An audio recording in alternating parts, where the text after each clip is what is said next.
नमस्कार, आप देख रहे हैं बाजार अगले हफ्ते और आपके साथ मैं हूं विपिन भट्ट। और यहां पर हमारी कोशिश होगी कि अगले हफ्ते बाजार के लिए आपकी एक अच्छी तैयारी की जाए ताकि पूरे हफ्ते आप इन्फॉर्म्ड रहें और बाजार की चाल को अच्छी तरह से समझें और एक अच्छा फायदेमंद और सुरक्षित ट्रेड करें। तो चलिए अगले हफ्ते की तैयारी करेंगे और साथ ही आपके सवाल भी लेंगे कि अगले हफ्ते अगर आप बाजार को देख रहे हैं तो कौन सी चीज़ें जो आप जानना चाहेंगे और आपके पर्टिकुलर शेयर्स वगैरह जिसमें आप बाय सेल कॉल चाहते हैं या होल्ड करना चाहते हो, तमाम बातें आपको बताएंगे। और साथ ही इस हफ्ते को भी सेलिब्रेट करेंगे क्योंकि ये हफ्ता काफ़ी अच्छा रहा है बाजार के लिए। इनफैक्ट काफ़ी दिनों के बाद बाजार में इस तरह की रौनक देखने को मिली। तो ये सारी बातें करेंगे हम। हमारे साथ आज कार्यक्रम में मौजूद हैं आशीष बाहेती.com के फाउंडर आशीष बाहेती। आशीष, बहुत स्वागत है आपका कार्यक्रम में और आपसे ढेर सारी बातें करेंगे और अगले हफ्ते की रणनीति भी आपसे समझेंगे। लेकिन आशीष जी से बात करें उससे पहले जरा बाजार में आज के कारोबार को देख लेते हैं। सबसे पहले आज की बात, तो इस समय बाजार गुलजार है। तेजी का पंच लगाते हुए बाजार ने लगातार 5वें दिन अपने आप को बढ़त पर बंद रखने में कामयाबी पाई। सेंसेक्स आज 557 यानी शुक्रवार के दिन 557 पॉइंट चढ़कर बंद हुआ। तो वहीं निफ्टी की बात करें तो निफ्टी में पिछले 4 साल की सबसे बड़ी वीकली तेजी देखने को मिली। इस हफ्ते निफ्टी करीब 4.25% से ज्यादा चढ़ा। तो वहीं मिड कैप स्मॉल कैप शेयरों में अच्छी खरीदारी रही। रियल्टी बैंकिंग इंडेक्स भी बढ़त पर बंद हुए हैं, हालांकि मेटल शेयरों में दबाव देखने को मिला। तो ये तो बात हुई कि आज का कारोबार कैसा था। लेकिन अगर हम पूरे हफ्ते की बात करें तो देखिए निफ्टी में 4 साल में सबसे शानदार वीकली गेन्स आए हैं। इस हफ्ते निफ्टी 4.25% से ज्यादा बढ़ा है। निफ्टी में वीकली गेन्स में 4 साल का रिकॉर्ड भी टूटा है। 7 फरवरी 2021 के बाद इंडेक्स में सबसे बड़ी इंट्राडे तेजी हमने आज देखी है। इंडेक्स एक महीने में करीब यहाँ पर आपके सामने है, एक महीने में 6% के रिटर्न। हालांकि आप बाकी लॉन्ग टर्म रिटर्न देखें थोड़ा अलग है। अच्छा, इस हफ्ते में आप देखिए सेंसेक्स 4% से ज्यादा के रिटर्न्स, निफ्टी में 4.25% के रिटर्न्स और निफ्टी बैंक में आप तेजी देखिए करीब 5.25% से ज्यादा की। मिड कैप और स्मॉल कैप इंडेक्स जहां सबसे ज्यादा पिटाई वहां सबसे ज्यादा कमाई भी फिर से लौटती हुई दिखाई दे रही है। तो ऑलमोस्ट 7.25% के रिटर्न्स आए हैं मिड कैप के अंदर और स्मॉल कैप्स में भी शानदार रिटर्न। कौन से शेयर्स यहां पर अच्छा परफॉर्म करते हुए नजर आए इस हफ्ते? एसबीआई लाइफ ने 11% से ज्यादा के रिटर्न दिए, श्रीराम फाइनेंस में 9.25%, एचडीएफसी लाइफ में 9% से ज्यादा और डॉक्टर रेड्डीज में 8.25% से ज्यादा के रिटर्न आते हुए हमने देखे। हालांकि टेक महिंद्रा और आईटीसी यहां पर हमने क्या मार पड़ती हुई भी देखी है इस हफ्ते। तो ये तो बात हुई पर्टिकुलर इंडाइसिस की। अब जरा देखते हैं कि जो मुख्य लोग हैं बाजार में पैसा लगाने वाले और निकालने वाले भी, इनफैक्ट तो एफआईआईज ने देखिए 20 मार्च तक का डेटा है हमारे पास, 22,000 करोड़ से ज्यादा की बिकवाली यहां पर कर दी। और मार्केट के क्या हाल थे बीच में आपने देखे और लेकिन साहब ने उसके मार्केट को बहुत हद तक संभाल लिया। 20 मार्च तक का डेटा ये भी है, 33,483 करोड़ रुपए की डीआईआईज ने खरीदारी भी की है। और इसीलिए आपको इस हफ्ते बाजार में एक बढ़िया मोमेंटम, एक बढ़िया पॉजिटिव मूव आता हुआ दिखाई दिया है। राइट, तो ये हो गए एफआईआईज डीआईआईज के आंकड़े। तो कुल मिला के बाजार के लिए एक ऐतिहासिक हफ्ता रहा है।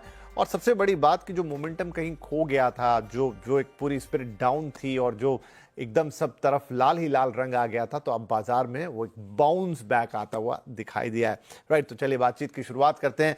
आशीष, बेहद शानदार हफ्ता निफ्टी के लिहाज से। तो 3-4 साल के रिकॉर्ड्स यहाँ टूट गए और बाकी भी हमने देखा कि बहुत अच्छी रिकवरी देखने को मिली। स्मॉल और मिड कैप खास तौर पे जहां बहुत पिटाई हो गई थी वहां भी एक बाउंस बैक आता हुआ देखा। क्या इस हफ्ते को एक फाइनल रिवर्सल का वीक मान सकते हैं या अभी थोड़ी जल्दबाजी होगी कहना? गुड इवनिंग विपिन जी। देखिए, थोड़ी जल्दबाजी रहेगी एक रिवर्सल को इसे क्लेम करना, क्योंकि हमने देखा था कि 29 ईयर्स के बाद निफ्टी में ऐसा हुआ था कि 5 मंथ्स बैक टू बैक गिरावट देखने मिली थी। तो मैसिव करेक्शन या शॉर्टिंग निफ्टी में विटनेस किया था हमने, और उसी का एक परिणाम है कि एक शॉर्ट कवरिंग रैली देखने मिली है। देखिए, जितनी बड़ी शॉर्ट कवरिंग हुई थी, रैली भी शॉर्ट कवरिंग की थोड़ी सी स्टार्ट हुई है और वो भी 1000 पॉइंट की बनी पूरी। ऑलमोस्ट अगर आप थोड़ा सा डेटा देखेंगे तो दिवाली के आसपास से ये शॉर्टिंग चालू हुई थी और होली तक ये शॉर्टिंग रही। एक शानदार वीक जरूर रहा। निफ्टी ने अपने सारे की अहम मूविंग एवरेजेस को रिकवर किया इस वीक में, लेकिन अभी भी 200 एमआ से काफी नीचे है। और जब तक 200 एमआ में टेक्निकल एनालिसिस के टर्म्स में बोलते हैं उसके नीचे, तब तक बड़ी तेजी वहां से एंटिसिपेट नहीं कर सकते।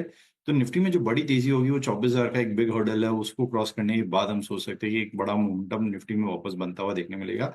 अभी हमें लग रहा है कि एक अच्छा मूव जरूर बना है, लेकिन ऊपर में रेजिस्टेंस एरिया जो है वो 23,600 का जो जोन है, 23,500 से 600 का, वो एक रेजिस्टेंस एरिया की तरह काम करने वाला है। और वहां पे आके निफ्टी थोड़ा सा एग्जॉस्ट होगा। एक अच्छा मोमेंटम जरूर बना निफ्टी बैंक निफ्टी दोनों में। इस हफ्ते में ने ये देखा कि सेक्टर रोटेशंस बहुत अच्छे रहे। बड़े जो दिग्गज है उनकी तरफ से कंट्रीब्यूशन नहीं आया, लेकिन मिड कैप और ब्रॉडर मार्केट इंडेक्स में बहुत अच्छी मोमेंटम हुई है। रिलायंस अभी भी 1270 के आसपास में ही ट्रेड किया, तो रिलायंस का ऐसा कोई मेजर कंट्रीब्यूशन नहीं रहा। हमने आईटी देखा पूरे हफ्ते में, 2 दिन चला, एक दिन वापस गिरा, तो ओवरऑल आईटी से भी नेगेटिव कंट्रीब्यूशन रहा। तो ओवरऑल जो कंट्रीब्यूशन आता हुआ देखने मिला वो हमें बैंक्स से काफी अच्छा देखने मिला है, और mid cap and small cap इनमें बहुत अच्छी मोमेंटम रही है। तो हमारी एक सलाह रहेगी कि अभी स्टॉक स्पेसिफिक मूव्स बहुत अच्छे मिल रहे हैं, उन पे ज्यादा फोकस करें। सेक्टर रोटेशंस काफी अच्छे हो रहे हैं, वहां फोकस करें। इंडेक्स में अब इन लेवल्स पे जो सलाह है कि 23,100 के आसपास में, 23,100 से 150 के आसपास में अगर निफ्टी कहीं डिप में आता है तो वहां पे खरीदारी की जा सकती है। 23,000 का स्टॉप लॉस लगाकर ऊपर में 23,500 से 550 तक का जो जोन है वहां प्रॉफिट टेकिंग देखने मिलेगी। सिमिलरली अगर मैं बैंक निफ्टी की बात करूं तो यहाँ पे भी कोई डिप आए तो उसमें खरीदारी करें, अब इसे चेज ना करें इन लेवल्स पे, क्योंकि हमें लग रहा है कि 5 दिनों की गिरावट के बाद शायद एक पॉज डे देखने मिल सकता है, थोड़ा सा करेक्शन। इंट्राडे डिप्स काफी अच्छी मिल रही है, आज भी हमने इंट्राडे में देखा एक डिप मिली थी, और उस डिप को अपॉर्चुनिटी की तरह यूज करें। जो बाइंग जोन बनेगा बैंक निफ्टी में 50,300 के आसपास में खरीदें। ऊपर में हमें लगता है कि 50,900 तक का जोन देखने मिल सकता है। जो स्टॉप लॉस मेंटेन करना है वो 49,900 का एक एसएल मेंटेन करें। जी, ठीक है। तो ये तो हो गया। अच्छा, एक सवाल और है आशीष, वो ये कि जो एक बाउंस बैक है, इस बाउंस बैक भले ही हम इसे परमानेंट माने ना माने, लेकिन क्या एक राहत की बात कहें या एक अच्छा एक मूव कहें कि जो मिड कैप और स्मॉल कैप जहां बहुत ज्यादा पिटाई हुई थी, बाउंस बैक भी उनमें ही, मतलब वो ओवर परफॉर्म करते हुए दिख रहे हैं हमको लार्ज कैप्स के मुकाबले। Is it a good sign? जी सर्टनली ये काफी अच्छा साइन रहा है, और जिस हिसाब से पूरी ब्रेथ मार्केट की सुधरी है वो अच्छा है। ऐसा नहीं है कि कुछ ब्रॉड लाइन के 4-5 स्टॉक ने ये रैली को में कंट्रीब्यूट किया है। हमने देखा जो कंट्रीब्यूशन आया है वो majorly across sectors and across stocks देखने मिले, और that is a very positive sign. लोगों के पोर्टफोलियो में भी काफी राहत देखने मिली होगी। जी। अच्छा आशीष, तो फिर अब मंडे को आप कोई पर्टिकुलर स्टॉक या सेक्टर्स देख रहे हैं जहां पर सबको नजर रखनी चाहिए? स्पेसिफिकली बैंकिंग और एनबीएफसी में ध्यान रखिए। Both private sector and public sector banks दोनों में बहुत अच्छा मोमेंटम बन रहा है, और ये पूरी रैली को लीड करते हुए देखने मिल रहे हैं। तो यहाँ पे ही फोकस रहना चाहिए। तो हमारी पिक रहेगी एक्सिस बैंक, इसमें खरीदारी की जा सकती है। जो स्टॉप लॉस में मेंटेन करना है वो 1055 1055 का एक एसएल मेंटेन करे। शॉर्ट टर्म टारगेट 1100 के लिए इसमें खरीदारी करने की सलाह रहेगी। चलिए, तो यहां पर एक्सिस बैंक को खरीदारी की सलाह है। सोमवार के लिए 1100 रुपए के टारगेट्स होंगे आपके लिए, और 1055 का स्टॉप लॉस जरूर लगा लीजिएगा।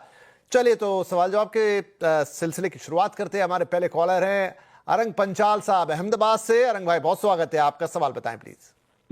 Good evening sir ji. Good evening sir ji, मेरे पास बीएससी लिमिटेड है 4570 के 100 शेयर। तो आज सुबह मैंने परचेज किए हुए, तो उसको होल्ड करना चाहिए। चलिए, आज ही खरीदे, और आज ही क्या बात है, 209 रुपए का फायदा हर शेयर पर। तो क्या आशीष अब ये टर्न अराउंड हुआ? देखिए, लोगों के सब चीजें ही बदल गई। कहाँ लाल लाल लाल रहता था, यहाँ हरा निशान भी आ गया, और पर शेयर 200 रुपए का फायदा। अब ये कह रहे हैं इन्होंने सुबह ही खरीदे। वेल, क्या इसमें सलाह रहेगी? जी विपिन जी, बहुत शानदार मूव रहा। बीएससी में 7.25% का इंट्राडे मूव था, और जिस हिसाब से आज इसने 20 डेमा रीगेन किया है, ये तो एक फ्रेश ब्रेकआउट या एक ब्रेकआउट के स्टार्ट का आज आगाज हुआ है। मुझे लग रहा है जिस हिसाब से बीएससी का मोमेंटम बना है, ये शायद 5500 तक का भी मूव दिखा सकता है। तो अनदर 700 रुपए की मूवमेंट यहाँ से हम और एंटिसिपेट कर रहे हैं, तो होल्ड करने जी सर, थैंक यू। बड़ी प्रॉफिट में। तो भी बस अपना जो स्टॉप लॉस है वो जिनका कॉस्ट है उसके आसपास में रखे, और ऊपर की पूरी राइड को एंजॉय करें। ऊपर में 5500 का एक जोन है, वहां पे प्रॉफिट टेकिंग थोड़ी सी कर सकते हैं। चलिए जी, ठीक है। तो ये तो हो गई बीएससी के लिए बात, और अब अगले कॉलर है हमारे साथ mister Pawan Kumar from Gurgaon, Haryana. Pawan ji, good evening, बहुत स्वागत है। बताइए क्या शेयर्स ले रखे हैं, क्या भाव है? मेरी तरफ से आप सभी को राम राम। जो कैमरे के पीछे भी जो स्टाफ है सभी को मेरी तरफ से राम राम। और बहुत खुश क्या हूं बात मैं है। आज जो मेरी कॉल आज अटेंड हो गई।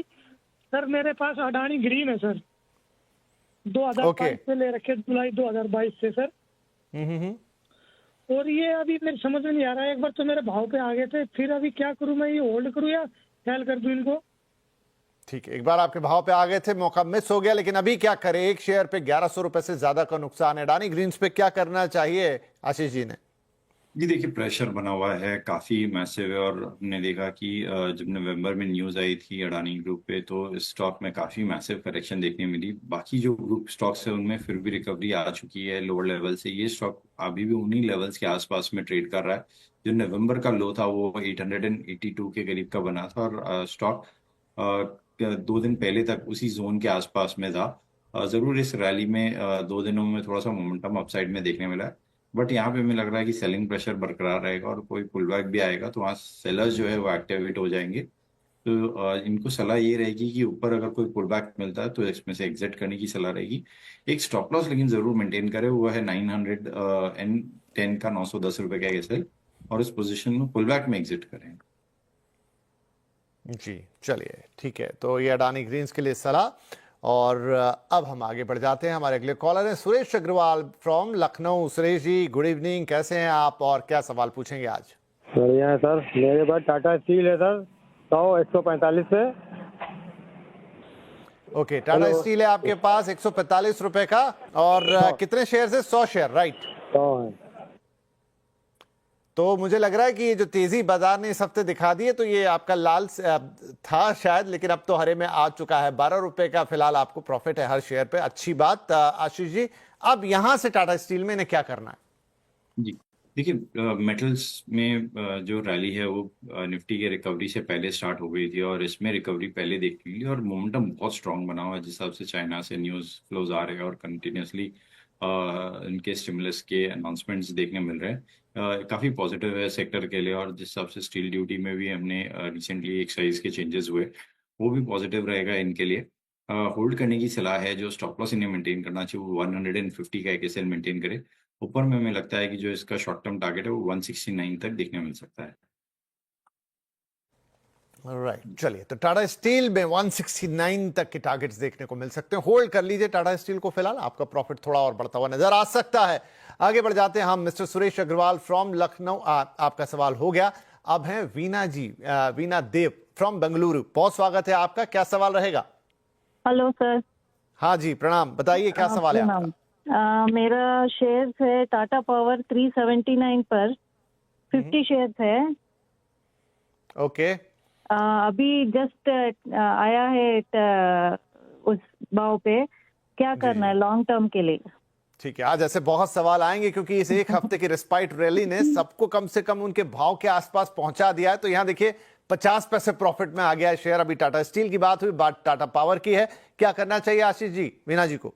जी देखिए, अच्छा एक बेस बनाया स्टॉक ने, और जो गिरावट थी जनवरी से लेकर ऑलमोस्ट मार्च तक 345 के आसपास में, इसमें हमने देखा कि एक स्ट्रॉन्ग सपोर्ट एरिया बना है, और गिरावट में उस जोन पे कंटिन्यूसली एक बाइंग इंटरेस्ट बन रहा था। और अब जैसे ही थोड़ा सा मार्केट रिकवर हुआ, ये स्टॉक ने आउट परफॉर्म करते हुए दिखाना शुरू कर दिया है। तो होल्ड करने की सलाह है। हमें लग रहा है शॉर्ट टर्म में इसमें 400 तक का जोन देखने मिल सकता है, और अगर 400 का ब्रेकआउट आता है तो फिर इसमें जो इसका 200 एमएफ 415 तक, वहां तक ये स्टॉक जाता हुआ देखने मिल सकता है। तो इमीडिएट जो हर्डल या रेजिस्टेंस एरिया वो 400 है, और अगर वो टूटता है तो 415 तक का भी जोन इन्हें देखने मिल सकता है। तो होल्ड कर इस पोजीशन को, सिर्फ 370 रुपए में एक स्टॉप लॉस जरूर मेंटेन करें। चलिए, तो यहाँ पर एक 370 रुपए के स्टॉप लॉस के साथ यहाँ पर होल्ड करने की सलाह टाटा पावर को। आगे और भी ऊपर दाम देख सकते हैं। राइट, आगे बढ़ जाते हैं। अगले कॉलर है हमारे मिस्टर जमशेद फ्रॉम कानपुर। जमशेद जी स्वागत है आपका, क्या सवाल पूछेंगे? जी सर, हमारे पास 8,100 शेयर है आरसीएफ के 192 के रेट से, और आईआरएफसी है 5,151 के रेट से, ओके जी, तो देखिए आईआरएफसी में तो आपको जी फायदा हो गया 78 रुपए 66 पैसे प्रति शेयर का। बहुत बधाई, और क्वांटिटी अच्छी खासी है आपके पास 5000 शेयर्स की। लेकिन आरसीएफ एक बार फिर से दिखाइएगा, वहां मुझे लाल निशान दिखाई दिया था 192 के भाव पर। जी हाँ, 64 रुपए का लॉस। तो चलिए पहले एक घंटे वाले शेयर का क्या करना ये कर लें, यहां भी क्वांटिटी बड़ी है आपके पास। आरसीएफ में क्या करना चाहिए आशीष जी? जी, देखिए एक पैटर्न होता है डब्ल्यू पैटर्न, वो बना है स्टॉक में। डब्ल्यू पैटर्न का सिग्निफिकेंस ये होता है कि स्टॉक ने डबल बॉटम अटेम्प्ट किया 114 के जोन में और उसका ब्रेकआउट देखने मिला है। तो इस पैटर्न का जो ब्रेकआउट है वो करीब करीब 13 रुपए का मूव यहाँ से हम एंटिसिपेट कर सकते हैं। तो जो इमीडिएट शॉर्ट टर्म टारगेट दिख रहे हैं हमें, वो 140 तक का ये स्टॉक जाता हुआ देखने मिल सकता है। उसके बाद वापस एक रेजिस्टेंस एरिया, तो 140 के आसपास में स्टॉक है, तो वापस एक बार चार्ट चेक करवा लें। जो इन्हें स्टॉप लॉस मेंटेन करना चाहिए वो 120 रुपए का एक एसएल मेंटेन करे आरसीएफ में, और 140 के शॉर्ट टर्म टारगेट के लिए पोजीशन में बने रहे, और 140 पे वापस एक बार चार्ट को री एनालाइज करवा ले। वहीं अगर मैं आईआरएफसी की बात करूं तो यहाँ चार्ट स्ट्रक्चर अच्छा है, क्लीन ब्रेकआउट स्टॉक में देखने मिला 19 तारीख को, और उसके बाद वापस 2 दिन की पॉज, अब ऊपर में कंसोलिडेशन चल रहा है और यहाँ से हमें लग रहा है वापस एक पुल बैक देखने मिल सकता है। तो आईआरएफसी में भी हमारा जो शॉर्ट टर्म टारगेट है वो 144 तक का इसमें देखने मिल सकता है। तो इसे भी होल्ड कर इस पोजीशन को। इन्हें जो स्टॉप लॉस मेंटेन करना चाहिए, सिर्फ उसे ट्रेल करके ऊपर ले आए, इनका कॉस्ट काफी नीचे का है, तो 120 रुपए के करीब ट्रेल करके ऊपर ले आए। ऑलरेडी इन्हें मेरे ख्याल से आज स्टॉक एक्स डिविडेंड हुआ है, तो 80 पैसे का डिविडेंड भी मिला होगा। वाह जमशेद जी, तो बहुत ही बढ़िया है, सब कुछ अच्छा है आपके लिए। खासतौर पे आईआरएफसी में डिविडेंड भी आ गया, स्टॉक में अभी और ऊपर जाने की गुंजाइश है। 140 रुपए के टारगेट्स दे दिए गए हैं, 120 रुपए का स्टॉप लॉस लगा लेना है ना, फायदा यहां से बढ़ता हुआ दिखाई देगा। जहां तक बात थी आरसीएफ की, तो वहां पर आपको जो है वो स्टॉप लॉस 120 का वहां भी लगा लेना है और होल्ड करने की सलाह 140 पे जब आ जाए, यानी आपका लॉस थोड़ा तो रिकवर होगा, वहां एक बार दोबारा सलाह लेने की आपको सलाह दी जाती है। तो ये आपके लिए दोनों सवाल हो गए। आगे बढ़ जाएं हम। राजेंद्र गुप्ता नई दिल्ली से हमारे साथ हैं, हमारे अगले कॉलर। और राजेंद्र जी बहुत स्वागत, गुड इवनिंग, क्या सवाल होगा सर? नमस्कार सर, आपने मेरा सवाल लिया, बहुत बहुत धन्यवाद। आपने भेजा उसके लिए आपको बहुत बहुत धन्यवाद सर, बताइए। मैं आपकी उसको चैनल का बहुत ही फैन हूँ, देखता रहता हूँ रोज रेगुलर। बहुत धन्यवाद सर, बहुत धन्यवाद। अच्छा मेरा सर ये सवाल ये है, एक्सप्लियो सॉल्यूशंस लिमिटेड 60 शेयर है 1230 के हिसाब से। सॉरी, मैं कंपनी आपने कौन सी बताई सर? एक्सप्लियो, XEXPLEO। आशीष जी कुछ आइडिया आपको? मैं नहीं समझ पा रहा हूं इसे। एक्सप्लियो नहीं, मैं भी नहीं समझ पाया। अच्छा, आपने रामको का भी शेयर भेजा है सर, वो ले ले। अच्छा रैमको का भी है 200 शेयर 310 के हिसाब से।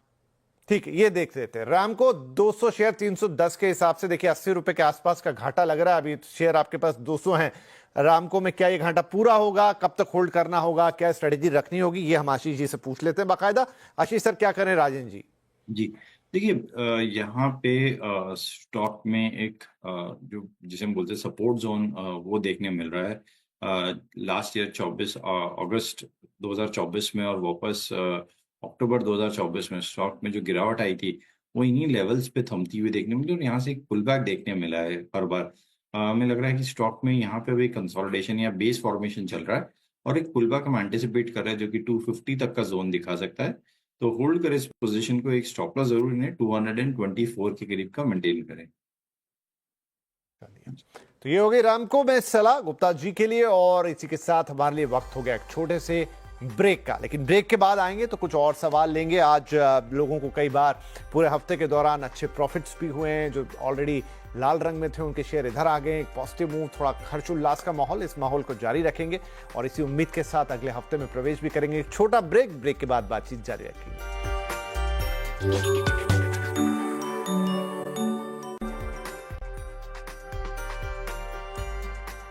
Welcome back. आप देख रहे हैं बाजार अगले हफ्ते, और हम अगले हफ्ते के लिए आपके लिए रणनीति तैयार कर चुके हैं और अब बात कर रहे हैं आपके इंडिविजुअल स्टॉक्स की। आशीष जी हमारे साथ बने हुए हैं, तो कुछ और सवाल हम लेंगे। यहां पर अगले कॉलर हैं सुमन परमानिक साहब, माफ कीजिए, फ्रॉम ग्वालियर। सुमन जी बहुत स्वागत है आपका, क्या सवाल होगा? Sir good evening sir. Good evening, good evening, बताइए सर।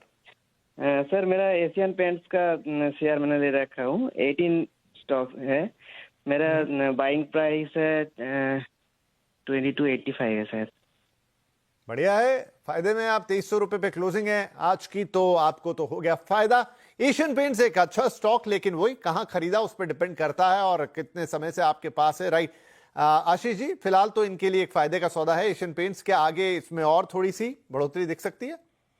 जी देखिए, प्रेशर में है ये स्टॉक, और जो अल्ट्राटेक के अनाउंसमेंट के बाद से जब से इसमें गिरावट देखने मिली है नवंबर 2024 में, तब से स्टॉक में कोई रिकवरी नहीं देखने मिली। वो लेवल्स अभी भी इसने क्रॉस नहीं किया है, और बड़ा मोमेंटम हम तभी एंटिसिपेट कर सकते हैं जब इसमें 2500 का जो जोन है, 2550 का जो जोन है, 2500 से 2550, वो अगर ब्रेकआउट आता है तो फिर इसमें वापस एक 2770 तक का मूव एंटिसिपेट कर सकते हैं।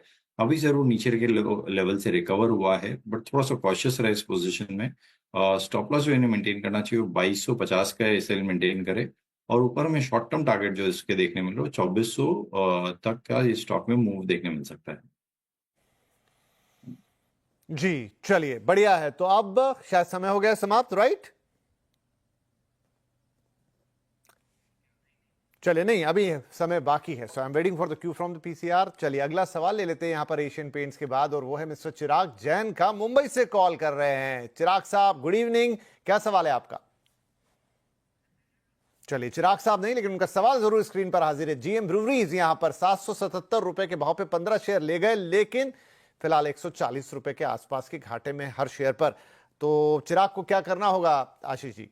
जी, होल्ड करने की सलाह है। हमें लग रहा है कि एक पुल बैक अच्छा देखने मिल सकता है स्टॉक में, और इनका जो भाव है उसके आसपास में स्टॉक में मूवमेंट हम एंटिसिपेट कर रहे हैं, तो होल्ड करें इस पोजीशन को। जो इन्हें स्टॉप लॉस मेंटेन करना चाहिए वो 610 रुपए का कैसे मेंटेन करें।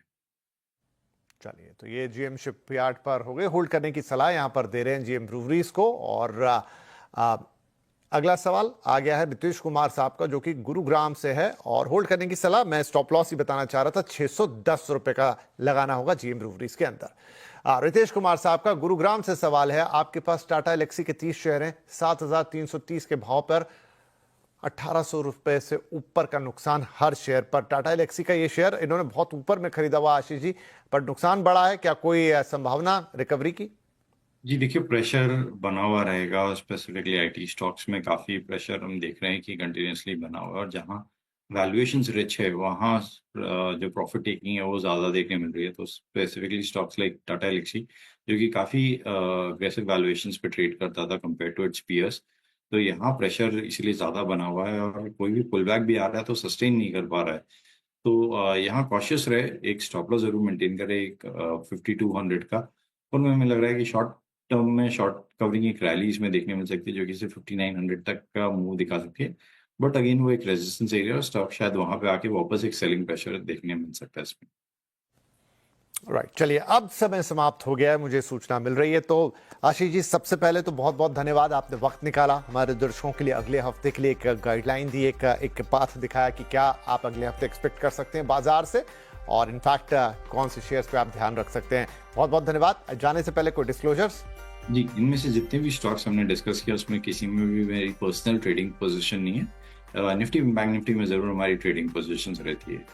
जी सर, बहुत बहुत शुक्रिया, और सभी दर्शकों का भी शुक्रिया। और इनफैक्ट ये हफ्ता आपके चेहरे पे कुछ मुस्कान जरूर लेकर आया होगा। बहुत सारे निवेशकों के जो लाल रंग के पोर्टफोलियो थे अब थोड़े ग्रीन में आ गए होंगे, लेकिन उम्मीद पर दुनिया कायम है, इसीलिए हम उम्मीद करते हैं कि आगे अगले हफ्ते में भी इसी तरह का कुछ मूवमेंट देखने को मिलेगा। लेकिन ये मार्केट है, अनसर्टेनिटीज बनी रहती है, इसीलिए एक्सपर्ट्स की राय आपके लिए लेकर आते हैं ताकि आप एक सुरक्षित और फायदे का ट्रेड हमेशा करें। तो इन्हीं शुभकामनाओं के साथ आपसे इजाजत लेंगे, अगले हफ्ते फिर मुलाकात होगी, तब तक के लिए नमस्कार।